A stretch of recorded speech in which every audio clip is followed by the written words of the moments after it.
in the 4HL, and you can really feel the pull of the weekend.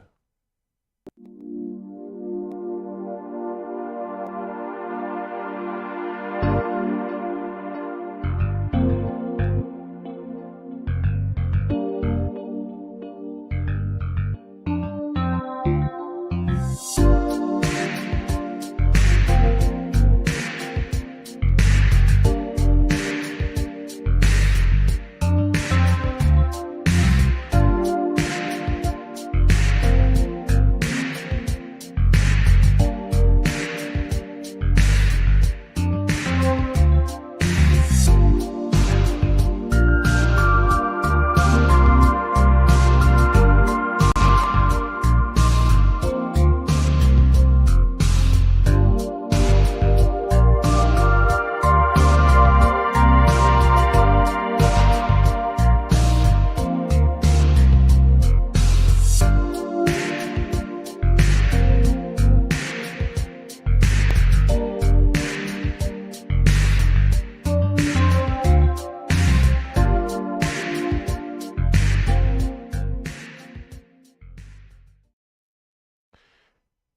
when I make predictions, I tell you things are going to be happening. And I give them names and stuff like that, like Vengeful Son and all these other things. It's weird because I know these things, I see them, and I know they're going to be happening. But when they start happening, it's a little unnerving, to say the least. Ladies and gentlemen, mesdames and messieurs, I bring you to the moment when another great prediction, another great mind is being proven true. Charles Padil, who hopefully will get back on next week or when his schedule allows, famously said on the Thoughts Crime Syndicate show over on Pete Canonez's show that society and things will change dramatically in the West when women turn to their men and say, fix it. I don't care how you do it. I don't care what you have to do. Just go out there and fix it. Now, that might happen literally. There might be literally women who say those exact words to their husbands or their brothers or fathers or male counterpart. Or it might come in other ways. And I think we're starting to see women across the West, very publicly, because they're caught on camera in this case, turn to the men in the world and say, fix it. Here's Shiloh Hendrix. Of course, this is getting a lot of airplay in certain areas of the internet.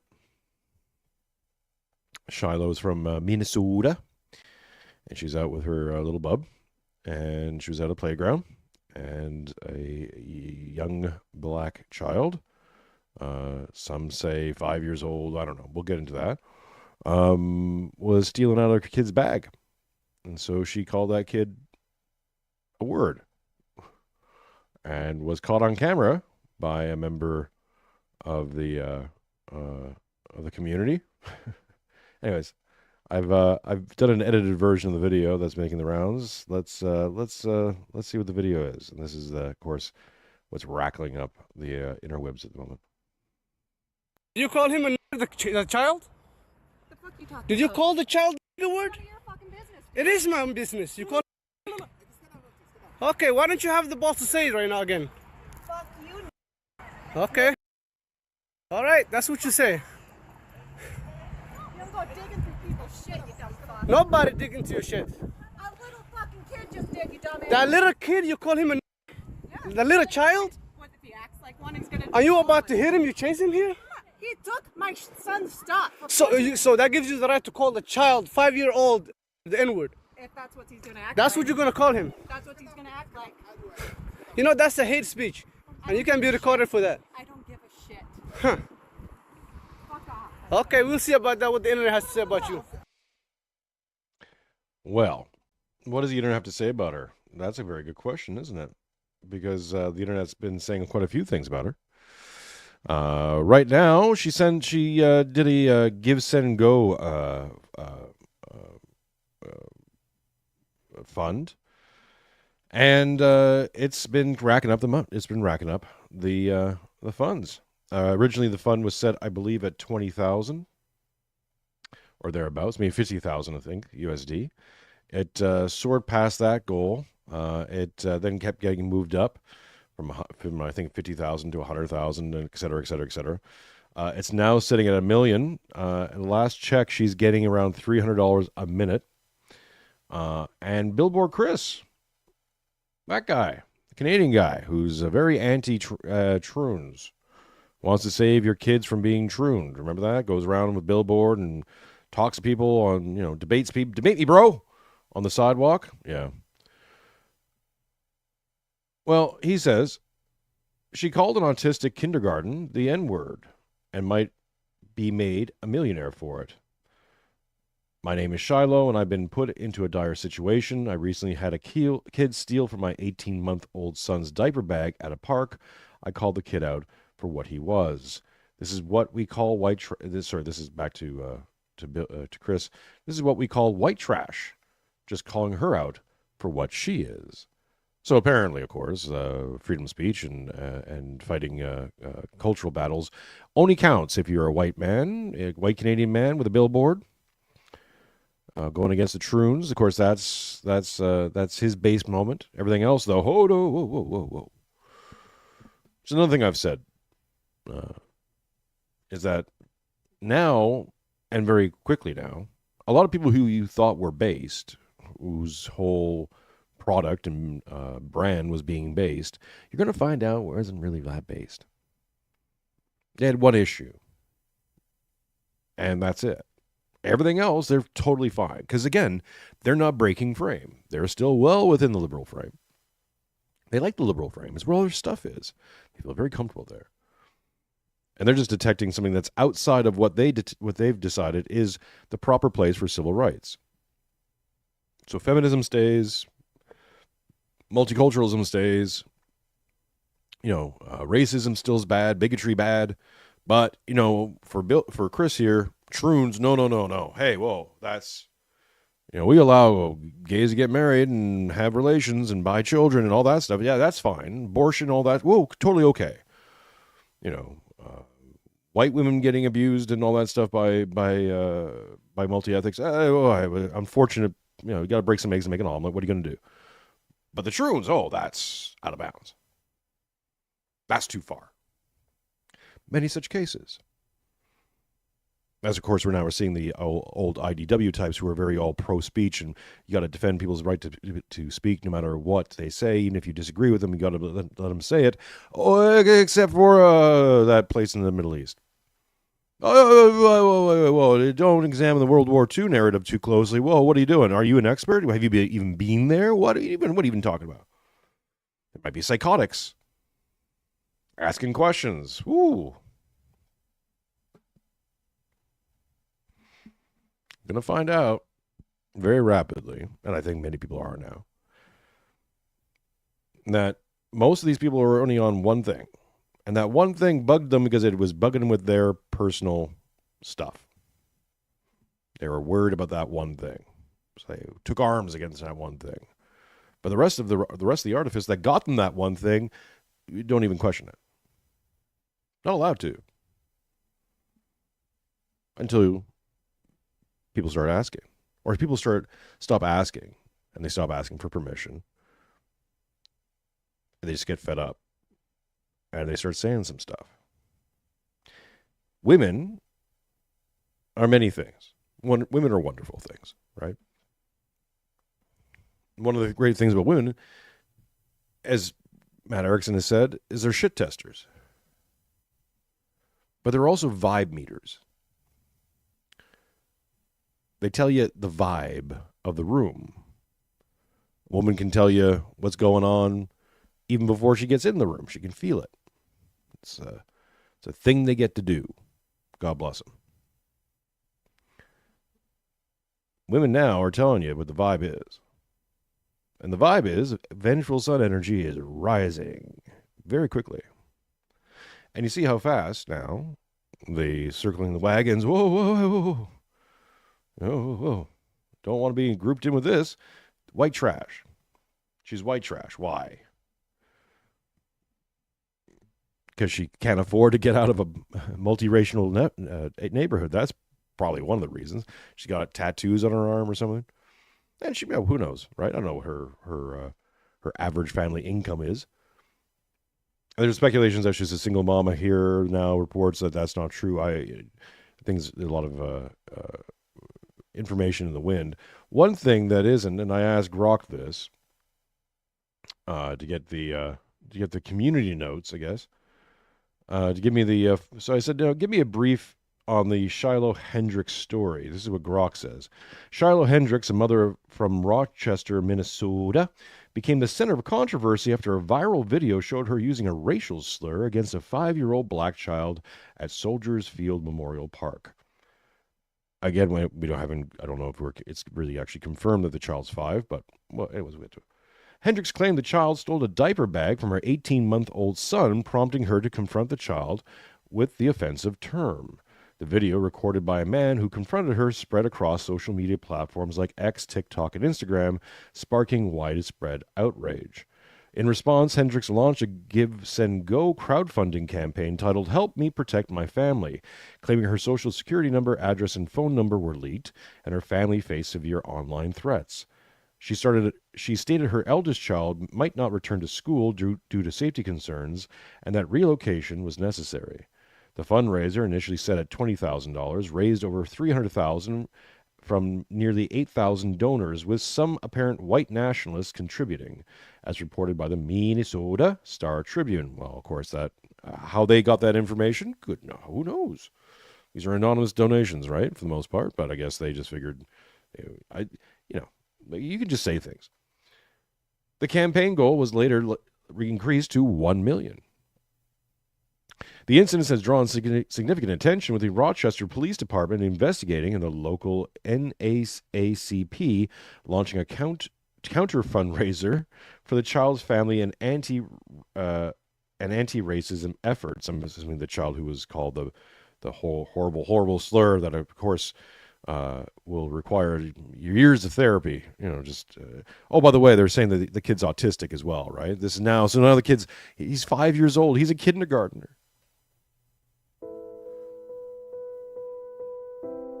And he's autistic. He's got low bone density. He's only got 6 months left to live. Maybe. That's what this online doctor said, anyways. He's bow-legged. He's a bit of a puddin' head.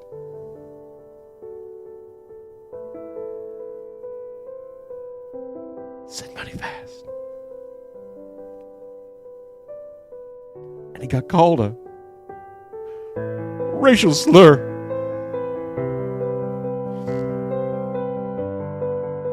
By a white trash woman. Send money now. We don't know how he's going to recover.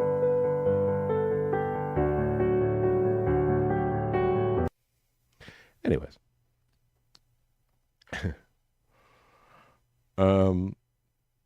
NCP counter critics, including civil rights leaders, have condemned Hendricks' actions and support she's received, while some on X post claim the man who recorded her has a criminal history.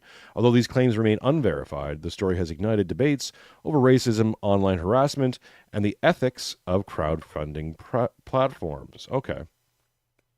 So I asked who was the man who filmed Shiloh Hendrix.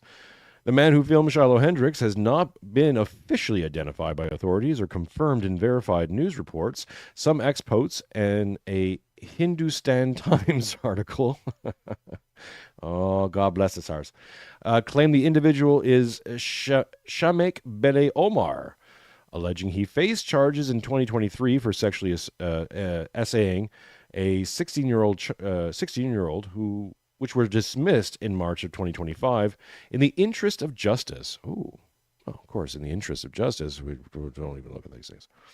However, these claims are unverified, and the Rochester Police Department has not publicly named the person who recorded the video.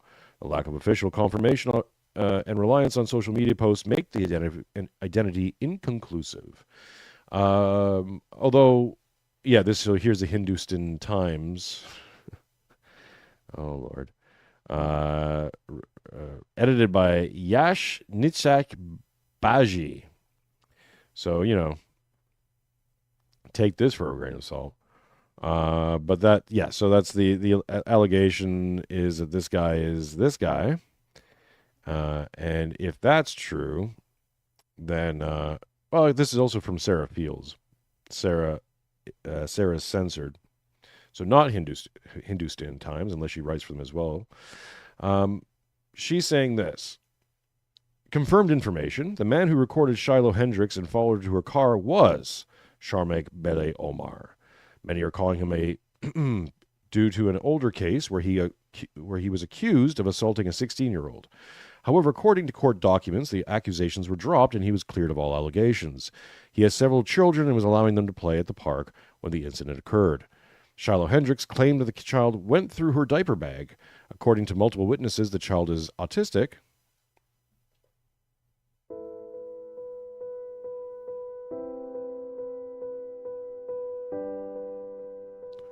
Low white cell count. Can't even play basketball very well. Difficulty spelling his own name. He writes backwards a lot. Probably dyslexic. That might be the autism, but we're not quite sure. It's multiple problems. It just screeches. It's just constantly screeching and pooping. Bit of a disgrace, really. I mean, it's hard to live with, but, it's not even cute.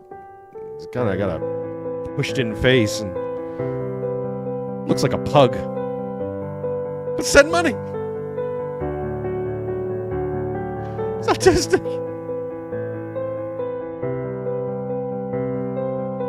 I mean, who isn't these days? But still, look, he's on the spectrum. Look how spectrum he is. Didn't even know it's her bag. He thinks all bags are his bags. He just doesn't understand bags. Send money.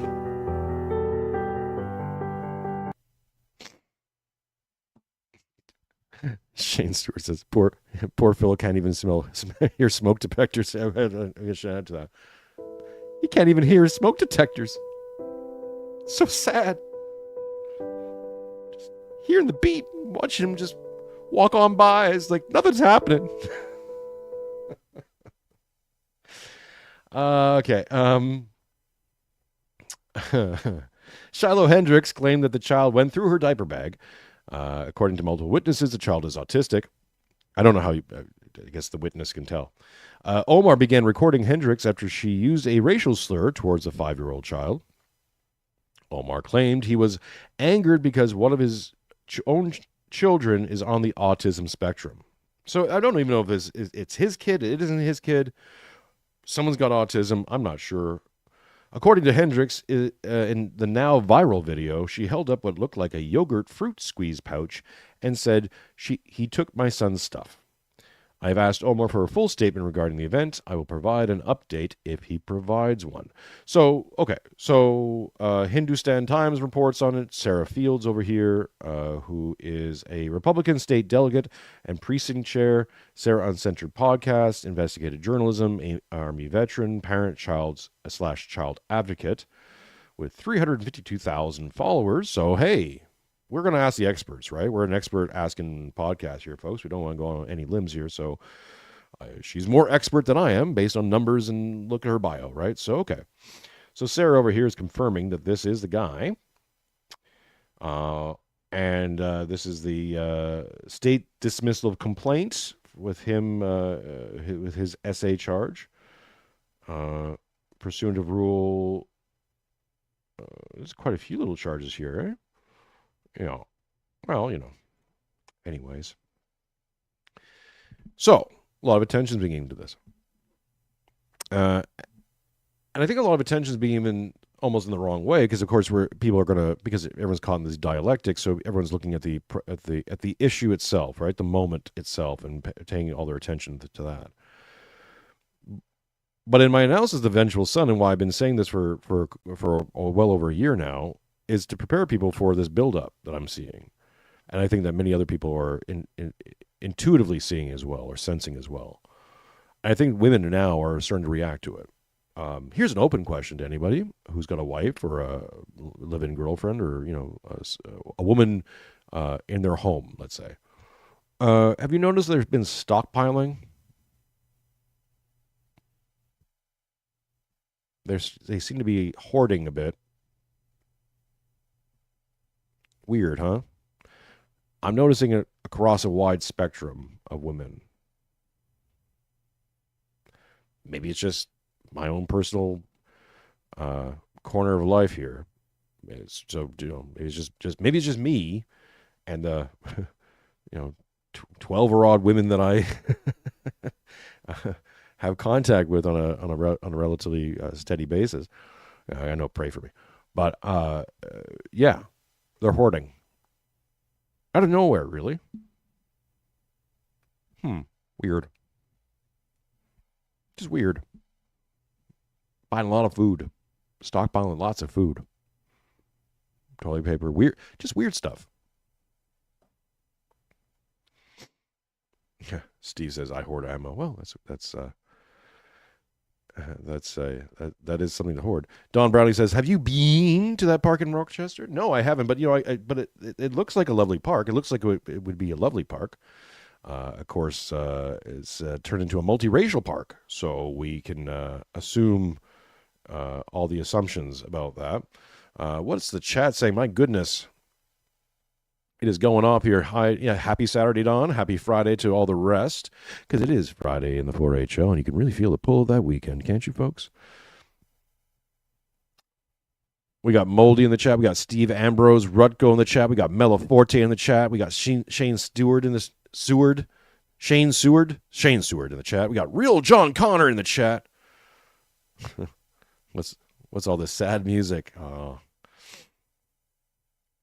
Don Browning, of course. My goodness. Orthodox Family Life. We are bumping, folks. Like, subscribe, share, let the people know where we're at. Of course, send us some super chats. We'll set a goal. Can you set a goal here? Let's set a goal.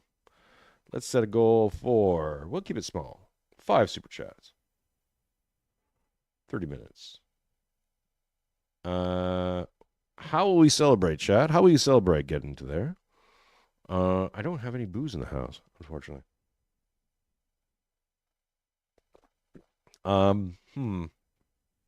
Well, tell you what. Oh, we'll do the celebrate thing. If we hit some goals, what I'll do is I'll do a members only stream this weekend.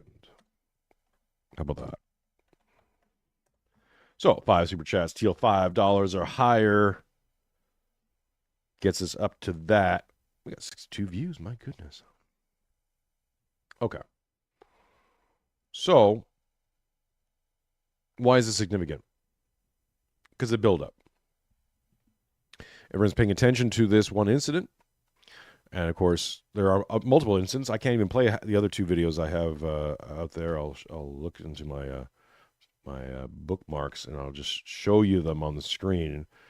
I would love to play these. I did the editing of that video, and we'll get to the responses in a second. Oh yeah, there's good old Alexander AOC news. We'll get to that as well. But yeah, so there's an angry woman makes racist comments in Pinole, California. I was going to edit this, but it would just be basically all bleeps. That one's fun. There's a Chinese lady, goes off at a black woman, repeatedly with a hard R. What's going on? I'm not quite sure if this is in America or in China. It could be either or. I have a feeling it might be in China. In America, but it could be in China. But the woman's speaking pure English and saying she's got a white boyfriend, who is their master. This is her words, not mine, folks. So it's coming. 3 separate cases. 3 separate women, not conjoined, even, different skin colors, different ethnic groups, all shouting out with the hard R's. Give me an N, give me an I, give me a GGER. That's what they're saying. Where's this coming from? Where's this buildup? Now, normally, under the normal circumstances, you'd say over the last 60 years, there's going to be a diffusion. There's going to be a response. There'll be shaming and cancel culture and this and that. And maybe this pressure will get up and they'll find a way to distract you and put you over to some other corner. But the distractions aren't working anymore. And the scapegoating is not working anymore. I find it very interesting, of course, that they're now labeling her white trash. There's your scapegoat. She's not like a white person. She's, low-class white person. And it's perfectly fine to rag on white trash people. We know she's white trash because she can't afford to get away from the ethnically diverse and magical suburbs and hinterlands. Some may call them slums or ghettos of the inner city of Minnesota. If she was rich, she wouldn't have to deal with this crap. There was a great line. I think someone said that the whole purpose of upper mobility in the West now is to get rich enough to escape the consequences of the Civil Rights Act. It seems to be true. It's an interesting place to be because now we're at this we're in the crisis of consequences. We've lived this experiment for long enough. And now we're seeing the consequences of this experiment, really was, this expenditure, this mass expenditure after World War II, specifically in America, but throughout the West, of not building great buildings, of not forwarding great heroic epics and getting to space and all the, like legit and all that. No. We're going to put it all into civil rights to force this idealized accumulation, actualization, I should say, of the liberal dream, a liberal frame, to create the actual liberal man, the Ubermensch of liberalism, who is non-racial, non-bigoted, fully feminized, apparently, gender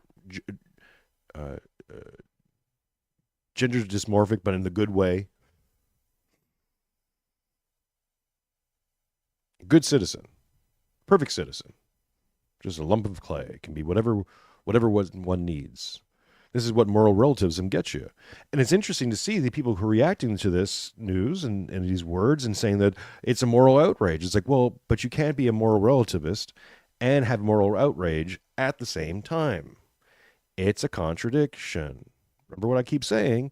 Liberalism is the act of stacking mental contradictions up on top of each other like a swaying plate of tower of plates, and all it takes is something to go pink. Here's your pink for many people. The women are telling you. They're telling you the temperature of the room, and it's getting up to Fahrenheit 999. Shane Stewart says $9.99 super chat for $9.99 freedom dollars. First super chat I've ever sent. My goodness, thank you, Shane. I like to take your super chat virginity. Let's see if that does a thing. Oh, I don't know why it's not doing that. I think that was Dark Enlightenment. Well, there was Dark Enlightenment's. Charles is talking about "Fix It." That's a Charles Badil quote. Dark Enlightenment. There is another famous quote from Dark that I like to quote him on. Well, famously, and we did the interview together, where he talks about dying on the left. There's a few other great Dark Enlightenment quotes that are also apropos to all this. Basically, one of the things we talked about in our interview together, available over on YouTube, on Spotify, is entitled "Dying on the Left," is the lack of cultural breaks. So now, as we're entering into this period of the Vengeful Son, and one of the things that I think really qualifies it is the fact that we don't have the societal brakes left in the society that can slow it down or redirect it. The last 120 years have destroyed all that or minimized it, defanged it. So now, unfortunately, where you'd normally have societal breaks, people go, "Oop, wait, whoa, not this, not them, over here." Go back to church. As I keep telling people, return, repent, redeem. Model the prodigal son, not the vengeful son. Well, we don't have those breaks, and the women are telling us the temperature of the room. So now all this missing, right? Now we have the verbal stones being thrown, and that's going to lead us to the physical ones. Because even if it's not a physical stone thrown from the right, or in response in the same kind of energy that these women are expressing, there's going to be a response. We know there's going to be a response. If I could advise the fine administrators of Minnesota and these groups, I would tell them to stand down, let it go, let it die off, just ignore it. Imagine it didn't happen. Tell your other people to stand down. Don't attack this woman. Don't make it a big deal. Just walk away from it. Because the more attention you give to this, the more gasoline you're going to pour on these bushfires, and they're spotting out all over the place.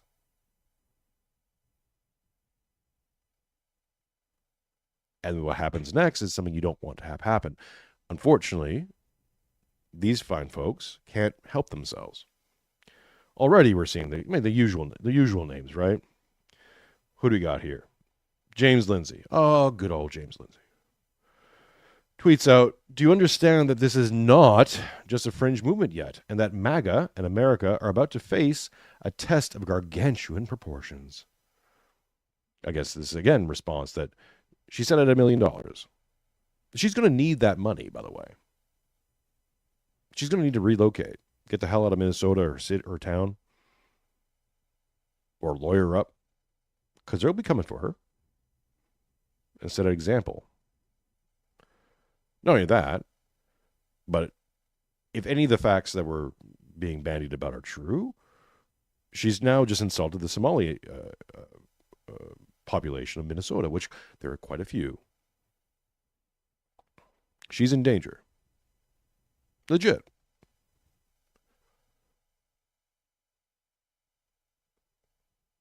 And the scary thing here is, and it's really scary, by the way, and I'm not just saying this on YouTube, I'm really warning people, because we're all linked by social media, so this will become a global phenomenon. And the pressure is building up across the West. And not just in white trash communities, but in all communities. Everyone's feeling it. Left, right, middle, everything. And the spirit is going to affect everyone. All at once. Something to keep in mind. You're not immune to it because you vote this, that, or the other thing. Giga fatigue, yeah. Yeah, the fatigue is balancing these contradictions. It's very tiring. The contradictions are now collapsing. And the contradictions are the only thing that keeps that liberal frame together. Voluntarily, let's say. In the minds and the spirit and the phronemas of Western people. And once the contradictions begin to fall down, I can speak personally, it's like waking up out of a fever dream. Where you look around and you're like, how did I hold any of these things to be true? The reality is completely contrary to what I was trying to maintain as true. How did I do this? How did I do this for so long? What's going on? Luckily, I had avenues to go to the church. That has spiritual reawakening. Many other people may not have that, especially people on the left. So this is the danger we're in. So what she's done now, and of course the attention being given to it, is going to beg a reaction. When that reaction happens, there'll be more reactions. There'll be reactions to that reaction, and so on and so on and so on and so on and so on. This is why Gerard says the first stone is the hardest because there is no model for it. But once the first stone has been thrown, now you have your model. We see 3 models here. Like I said, I would love to play these other 2 ladies talking, but I was gonna edit them out. But I was like, there's just too much to edit. But you get the idea, and you can play these later on your own time. It's starting. And starting is going to become faster and harder than the left reactionaries can deal with. So, let's pray for Shiloh here, and you can have whatever feelings you want about what she said, and should she have said that to a kid and all that. Yeah, her and her family are in danger. Legit. And she's just reacting to that pressure. The instance isn't that instance on that playground. It's everything else that's been building up behind it. You read about World War I, right? And you hear about the Serbian nationalist guy who shoots the Archduke and sets off World War I. Wow. You read in the book, you read in your history book, and it's that moment caught in time, right? What they don't tell you really about is all that lead up. That pressure that's building and building and building and needs someplace to go. And then it has that one instant, boop. And in some cases, and of course, history is always looking back, so they've chosen that one instance to go, it was this. This was the reason for everything else. There was your domino. Sure, we can go with it. But in reality, it wasn't just that, was it? It was all the other things that lead up to that point. So in her case, this isn't just a moment of she just, woke up on the wrong side of she woke up with a plan to do it. It's all that pressure that's been building up. We can assume or suppose or create narratives from it, but whatever, it doesn't matter. We're all feeling it in one way, shape, or another on both sides. Frustrations, anxieties, resentments. Liberalism just keeps breeding it, building it, building it, building it, and then boop. So, we'll cover this more. We'll get Charles on next week to talk about it, talk specifically about his idea of fixing it. When women turn to the men and say fix it, which I think is an event that's basically now happening, and it I think it's going to get ugly. Michael Malice once said that, Trump is the dam. He's not the flood, he's the dam. Holding back the flood. And I think he was onto something there, but I think also it wasn't that Donald Trump isn't even the dam. There's like this little bit of sliver. What was really holding it back was this slight sliver of return to normalcy, right? That Western civilization people, civil frame people, don't want to tear it down. They're really resistant to the idea of tearing it down because they're the people who build it back up. They built it. They feel akin to it. It's theirs. It's their stuff. It's the civil frame stuff. It's what we do. We build. Why? Because we're builders. That's what we do. So the idea of tearing everything down is like, ooh. I'll give you an analogy. It's like you ever play a video game and you get pretty deep into it and you realize like the build's not that great and you're like, oh, I could go back and restart it and do it better, but like I have to do the whole damn thing again. Oh man, I don't know. And you maybe just put the game down and walk away from it. Or like, I'll just finish it off this way. I don't know. Right? Maybe pick it up again years down the road. Like it's that feeling. That's gonna be a lot of work to do that again. Really don't want to. And it's painful to tear it down.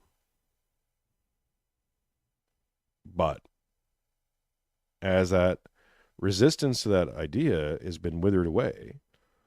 And now when people are waking up going, well, they've already torn it down. We don't live in a civilization anymore.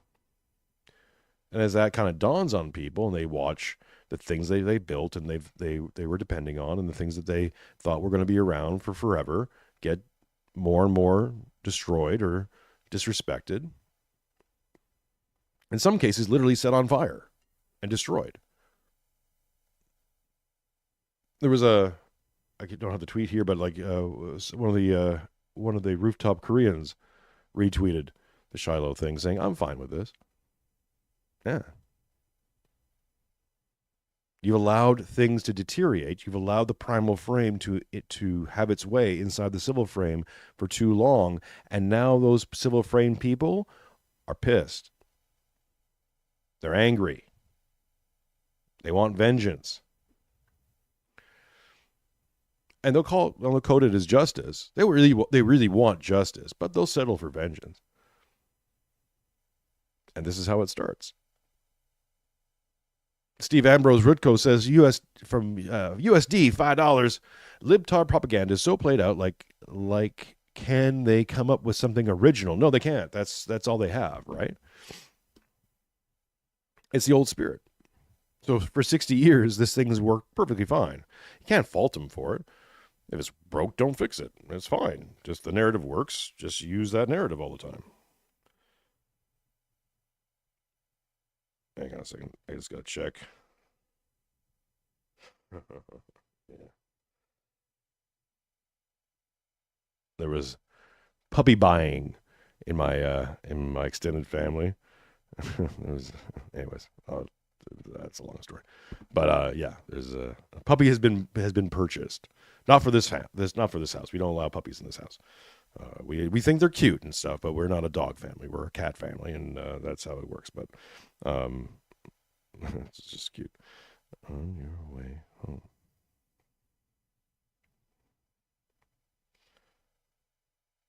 Okay. I don't want to be all downer, but Def says, I've been playing Kingdom Come Deliverance 2 while I'm out of town working in the middle of nowhere. Yeah, I've wanted to check that out. Apparently there was they bent the knee to the woke crowd and put a gay kiss or something like that in there. I was like, ugh. Also, I tried playing the first one and I thought it was a bit too spreadsheety, where I like a good sim, like RPG sim, but at the same time I don't want to do math and do like weight allowances and stuff like that. It's like, okay, can we just figure that out? Just make it, it's a game, right? Why do I have to worry about how much my currency weighs? Like, my shoes have weight? Screw you. Like, just make it 0. I'm just walking around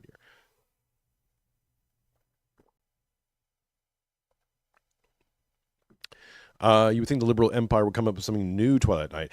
Well, the thing is, it's not so much coming up with something new or not. They're actually more reactionary than you think. And again, the old regime that for the last 60 years, and this is something that Matthew Erickson and I talked about on his over on King Pilled yesterday, was the idea of transference, and the transference of, let's say, violence into other arenas. So even with Christendom, the Eucharist, right, the bread being the body of Christ and the wine being the blood of Christ, is actually a transference of sacrifice and violence into something that is, not human sacrifice. At the time of the resurrection, and of course now Christianity is going to be spread out to the world. Well, you're going to be encountering a lot of pagans and a lot of Gnostics and a lot of other people who are into human sacrifice, killing and eating human beings as part of their reverence to their God. So if you're transferring them over, you need to have okay, look, there is still a sacrifice. There's still sacrifice being food, but the food is going to be bread and wine instead of actual flesh and blood, right? So there's a transference of violence in that aspect. The other transference of violence you can see is going in a civilized frame. You go from physical violence that sometimes is very necessary, depending on your situation, to violence in the word. So the First Amendment and freedom of speech allows you to transfer violence from the physical into the words. and used speech as violence. There's something to be said when the social justice warrior people were first saying that, and it sounded ridiculous, but it's true, right? Words can be violent, but that's a good place for violence to be, because it is, sticks and stones may break my bone, sticks and stones may break my bones, but words will never hurt me. Yeah, words won't kill you. They'll make you feel bad. Oh,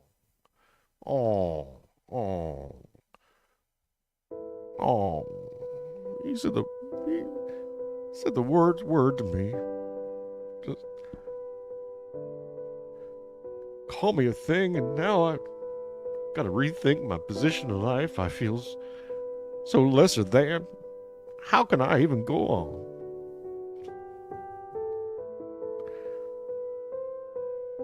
I don't even know.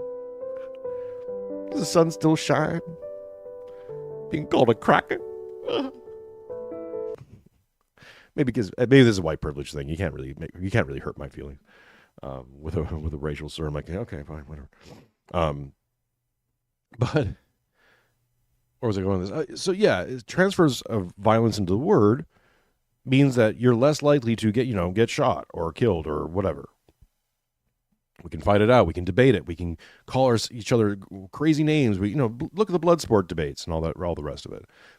That's a great place to put that violence, that brewing violence into the words, and just shout it out. There's your pressure release. The Maury Povich show, all that kind of stuff, right? Throwing chairs around. Oh, pro wrestling is a great release. It's simulated violence. Good. Put it there. Put it in the sports. Put it in the UFC. You don't want it on your streets. You don't want it in your home. So the transference of violence was successful, but now they went after the words. They went after video games. Another good transference of violence. Get it out of real life and put it on a screen somewhere, so people can act it out and get it out of their system. People can say the thing and just get it out of their system and then move on. That's the proper place for it in a civilized frame, in a modern civilized frame. Here's the misstep. Here was the big misstep. There was two major ones that cannot be undone. The first was civil rights. Now, as I was saying with Matthew yesterday on his show, and you can go check that out after this, let's just assume something, okay? Let's assume that the main priorities set forth in, let's say, Western liberalism are overall correct, okay? I know this is going to upset some people, but stay with me for a second. Let's just say that being post-racial, right, non-bigoted, non-racialized, is the proper place for humanity to move towards. Just as we would say that we once had slavery and to move to non-slavery, overall good. Now, in context, there's good reasons to have slaves, and not just for work. It was like, look, before there was slavery, there was just invading people and killing all the men and doing awful things, and essaying the women and capturing them, right? For complete obliteration of a whole culture. That was what they did before. And then they moved to, hey, well, let's not do all that. Let's move to slavery. Well, capture them and make them work for us. And then, feed them and all that stuff. And then the Bible, of course, tells you, like, if you're gonna do that, well, here, do it better than the other people. Okay? Is it good? Is it morally fantastic in a modern sense? No. Was it better than, the other thing? Killing them and eating them? Yeah. That's a better thing. In context. There's stepping stones here, kids. Flash forward a few thousand years, and all of a sudden we don't do that anymore. Or if people do it, we poo-poo it. Formally against it, right? Great. Well, if that's a natural progression, that eventually, in, let's say, another 1,000, 2,000 years, human beings would just be post-racial, all of them on their own, like gradually along the way, we would lose all that and move to that. And it's just saying, let's just assume that that's true. And that's the proper place, that's the proper direction. Well, the thing is, it takes time, doesn't it? The natural progression towards that might take 1,000, 2,000, 300, whatever, X amount of time. And slow, steady progress towards it. Let it work through it. This is really what Christendom teaches us. The Jews didn't want Jesus as the Messiah because he wasn't a warlord. He wasn't doing the thing that they wanted him to do. In fact, he was doing the thing they really didn't want him to do, which was call them out on their crap. But dies, is resurrected, and 300 years later, Christians who are forwarding his message convert the entire Roman Empire. And the other part that doesn't convert falls away. Whoops.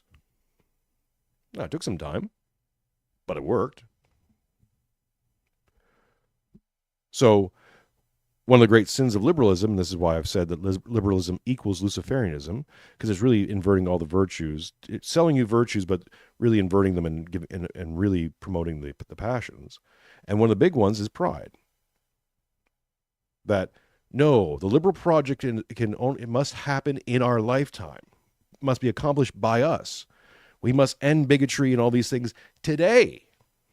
So they'll force it. They force it down people's throats and use laws and other parts of coercion to get it done. Get her done. But it doesn't stick because it's not really felt. It's not part of the phronema yet. It's not part of our being yet. We're still violent, bigoted creatures, and perhaps for a very good reason, given the context of the day, that need another 1,000 years to get to that point where we won't need this anymore, or 300 or whatever, right?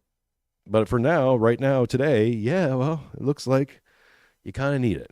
Because if you don't, if one side decides, hey, we're not going to do this anymore, and the other side doesn't believe that or goes, cool, awesome, you're not going to do that? Awesome, we're going to use it against you then.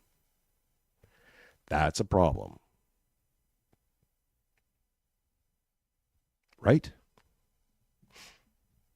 Bit of a problem. So, number one big fallacy, that the civil rights movement was really just a legalization of this and a state mechanism coercion to create this Ubermensch, this liberalized man, and promote it throughout society and force everyone to be this guy. This new guy. Take out God from the picture. You put this new liberal man outline in, and we're going to be him or her or it. And it's not working. Didn't really stick. Especially when you bring in people who from outside of liberalism who have no compulsion and have no reason to go along with that kind of crap. And they're saying, no. I mean, you can be that. We're not doing that.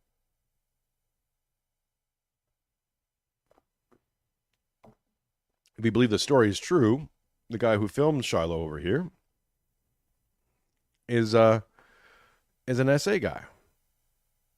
Likes to essay young white women. And then, when he's not getting his way, call them racist. Oh, that's fun. See?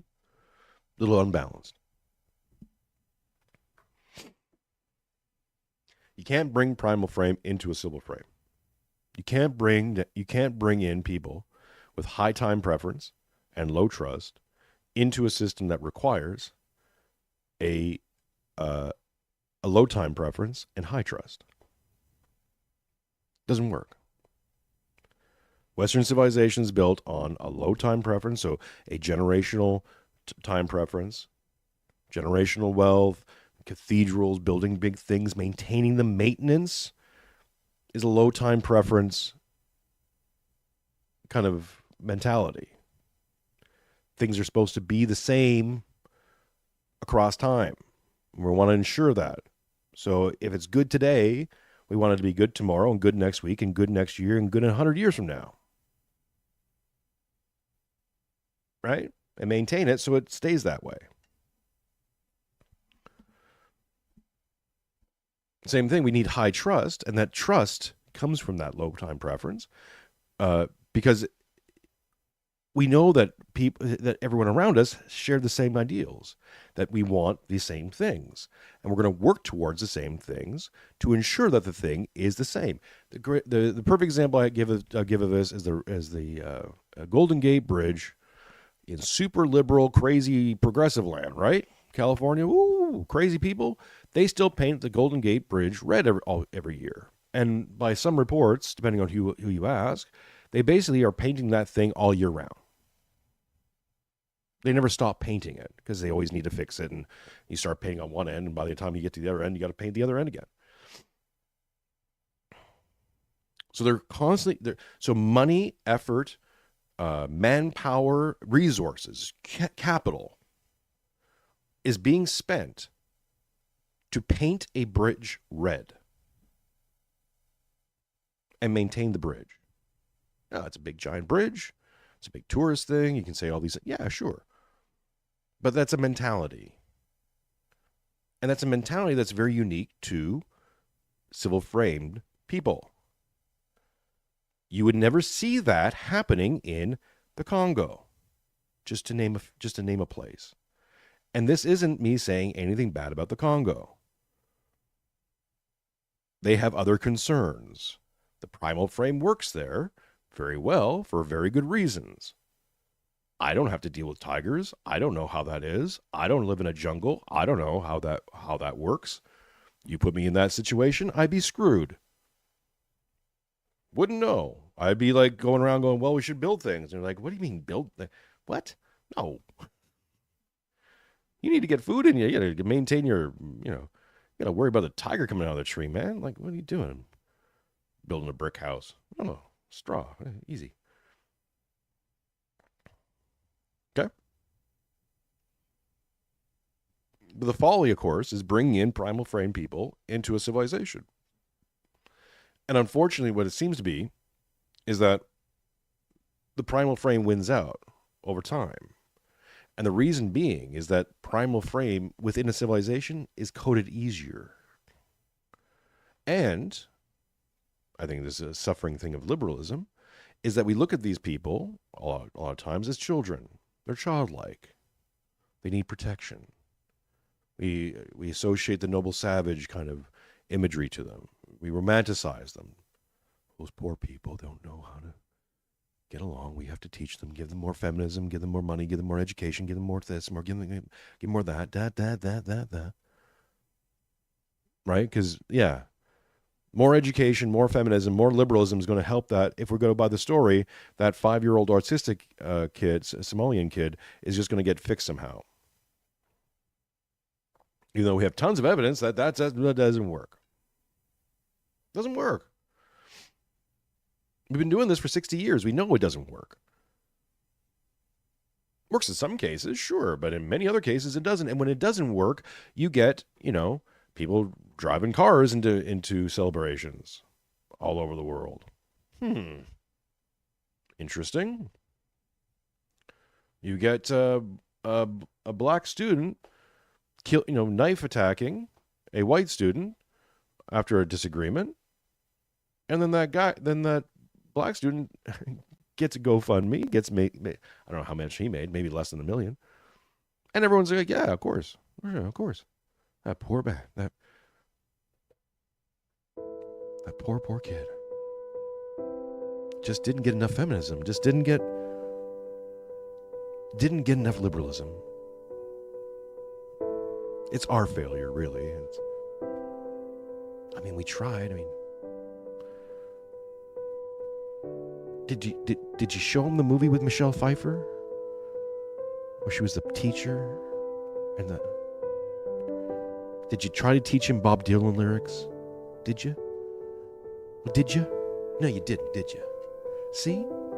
How can you go blame that kid when you haven't been teaching him Bob Dylan lyrics?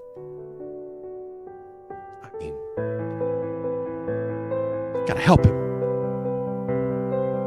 Help him. Help him from not stabbing you.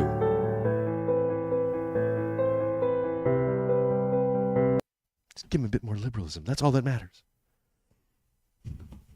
Blank slate, yeah. So,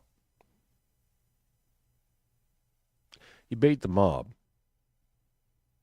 You get the mob stuff. As our intrepid little friend here, AOC is finding out. I don't know where this is. I don't really care. Here's AOC talking to a fine bunch of people. Very angry, resentful bunch of people. This is the crowd she cultivates. These are people who come out to see AOC these days. Let's see what happens. Let's see what's happening with good old AOC.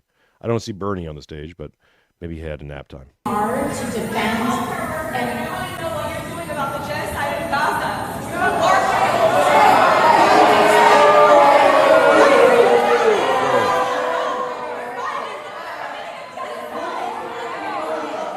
Whoa, man. Okay, I apologize. That's freaking loud. I don't know if it's coming that loud through your end, but let's just turn that down.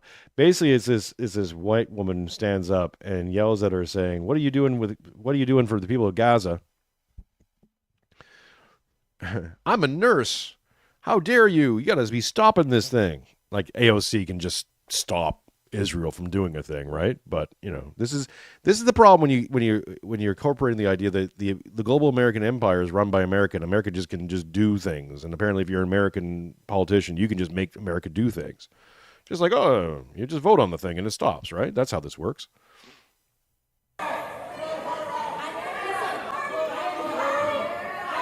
Oh, she's going at it, man. Oh, she's going at it.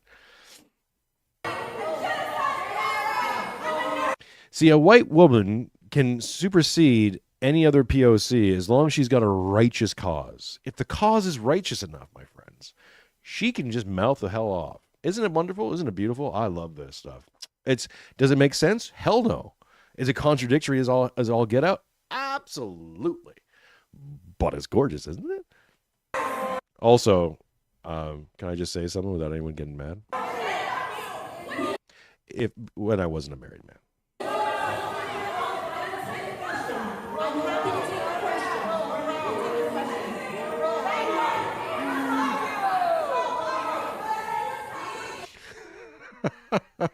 I love the boomer side of the crowd. Very awkward right now. Everyone's just like looking over. Ooh. I mean, she's raising some good points. I mean, she's a righteous white woman. Can she say this? She has a righteous cause. Can't do anything about it. Like, what do we do? Send in a black person, see what they can do.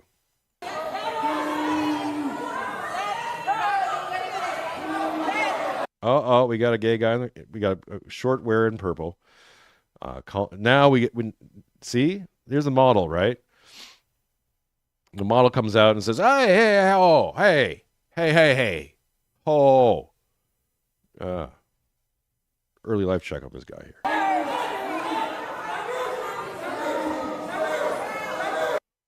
here. It's just waving away. You can't wave away a white woman with righteousness. Righteous indignation cannot be waved away. You have to peel her out of there.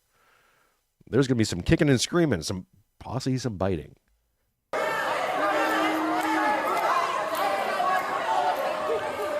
Oh, now we're getting more animated. Purple shirt's up there with a finger point. Oh, no.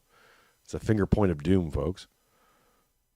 The crowd he's trying to turn the crowd on her, but the rest of the crowd's like, I don't know. She's saying some good points here, and she is a nurse, and that means she's an expert on genocide.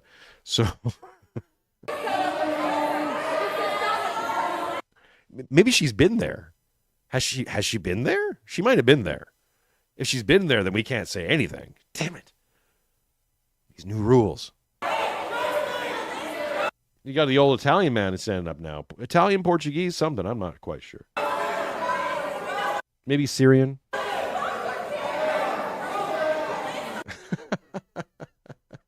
love that she's obviously like smacks someone. Oh, I'm sorry. Now back to this. Now you son of a bitch. Yeah. Toilet Night says dances to a dying patient. Yeah. She prevented some people from seeing grandma in the ICU, but that was then. This is now. New righteousness, new righteous cause. The old it supersedes the old one. In fact, it washes away the sins of the old one. Now she can be for Gaza, and it doesn't matter what happened before. Hamas? I thought that's a dip.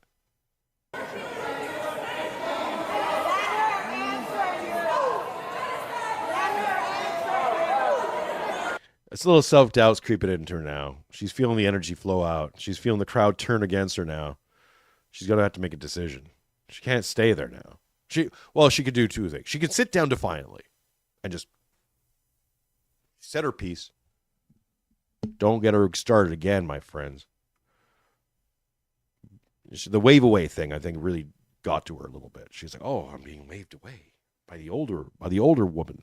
The older white woman's waving me away. What do I do? I can only crank this up so high." So it's like, you got to slow burn this. Like, notes for her, right? See, getting up and being explosive, good, but then you got to do more dramatic. That you got, once you ramped it up to a certain point. I mean, you got to throw a chair now. That's all you got to do. Like, this is pro wrestling logic. You got to throw a chair, maybe get the timekeeper's bell out. You know, hit someone over the head with that. Slap a sharpshooter on someone. You gotta. Once you've escalated to a certain point, go off the second. You know, use Brett's turnbuckle off the second turnbuckle with the elbow, like something. Set off the fire alarm. Exactly. Get a fire extinguisher. Spray the room. Like, you know. I'm not saying that people should do that. I'm simply saying that in her situation, that would be the next logical step. She can't just stand there and yell.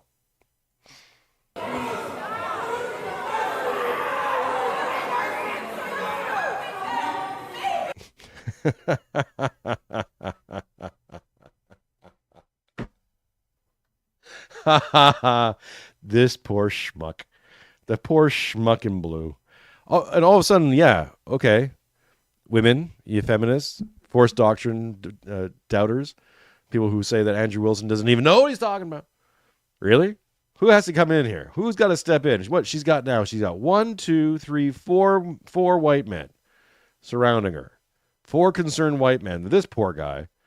Maybe he's dating her. Maybe this is like, imagine this is the first date. I don't even know, right? Imagine this like no, it's not the first date, because the first date that'd be easy to bail. This is like 3 months in, right? This is like 3 months in. You're already pretty committed.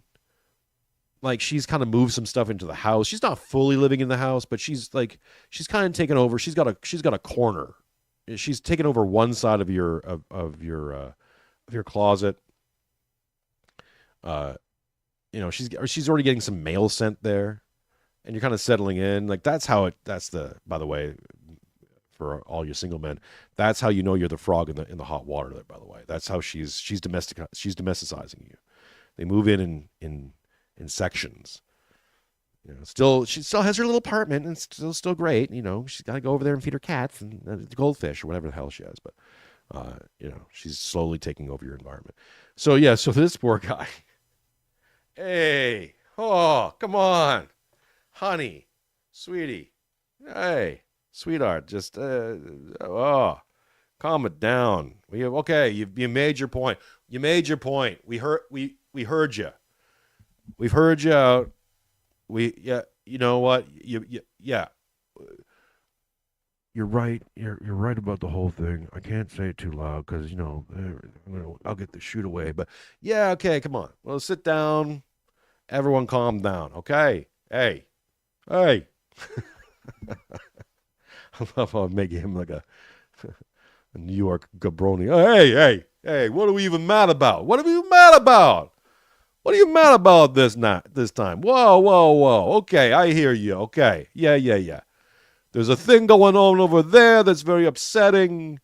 They've said some things. They're doing some things. She said she's going to do something. She hasn't done it so much. Hey, I get it. It's a stressful situation for everybody. But let's just go sit down and listen to the nice lady speak. And when we can go out, lady, and we can go get some nice, ghetto bones. We can get some really nice little dessert, a little nosh afterwards. A little bit of a little ice cream. You like gelato? Or what do you like? Why are you being so emotional?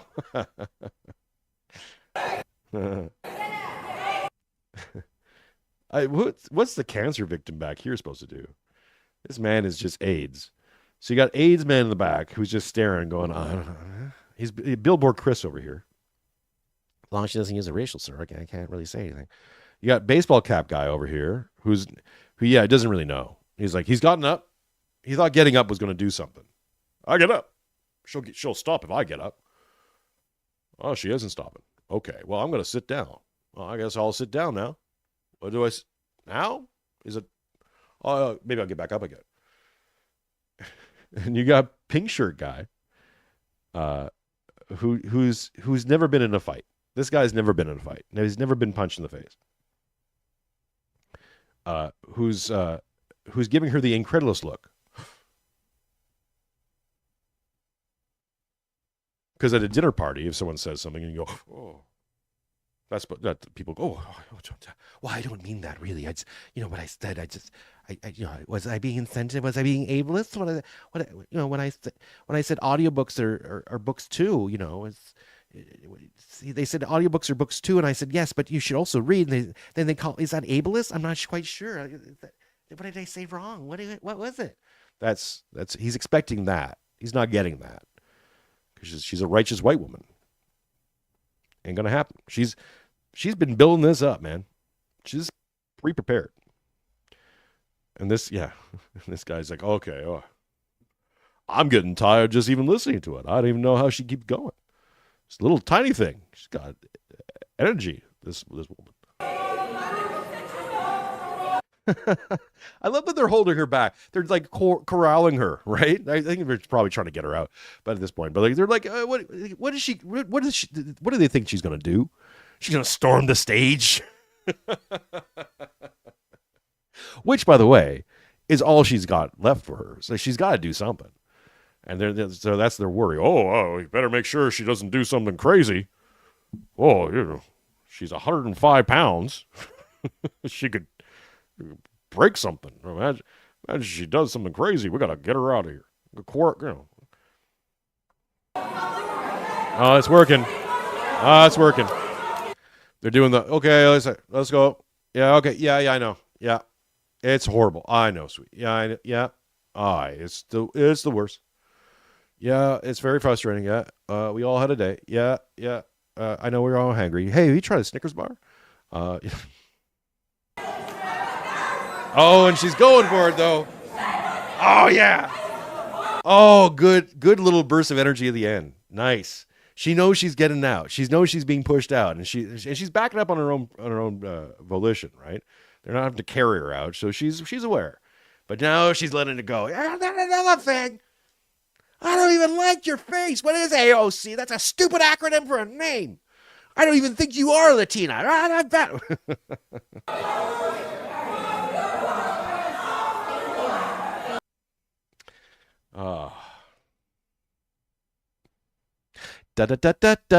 Loving it. It's just, it's not all going to be bad. It's going to be interesting. But, as we said, you rile up a mob, you get mob stuff. You shouldn't be surprised by the mob stuff. The mob stuff shouldn't catch you off guard. You should be like, well, we did kick up the mob, so mob things will happen. Interesting times, folks. Ladies and gentlemen, this is going to be a short one today. I know Matthew Erickson is still doing his thing over on the Astrolabe. So go check him out as we sign out. Thank you everyone for tuning in.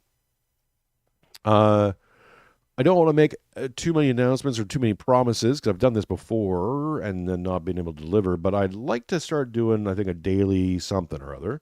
One of these every day, even a short one. So we'll see how that goes, and we'll see you back. Regardless, we'll see you back here on Wednesday, and I'll be doing a stream for that for sure. And of course, on Tuesdays, I stream live with Jim Jatras, and talking about the Ukraine-Russia war. There's a whole bunch of new things happening. We're going to try and get some guests on as well, so keep an eye on that. That's Tuesdays at 10 p.m. Eastern Standard Time over on YouTube on X. Like, subscribe, do all the things, send us some money. There's a thing up there in the corner for PayPal. If you want to send us some PayPal bucks, it's always very appreciated because it gets around the YouTube cut. So, or go down to GUMROAD and get yourself a copy of Tales of the Shadow Empire. You can sign up to a membership over there as well, and many other ways of supporting the show. I appreciate each and every one of you, and we'll see you again soon. I am Jason MIRONCHUCK,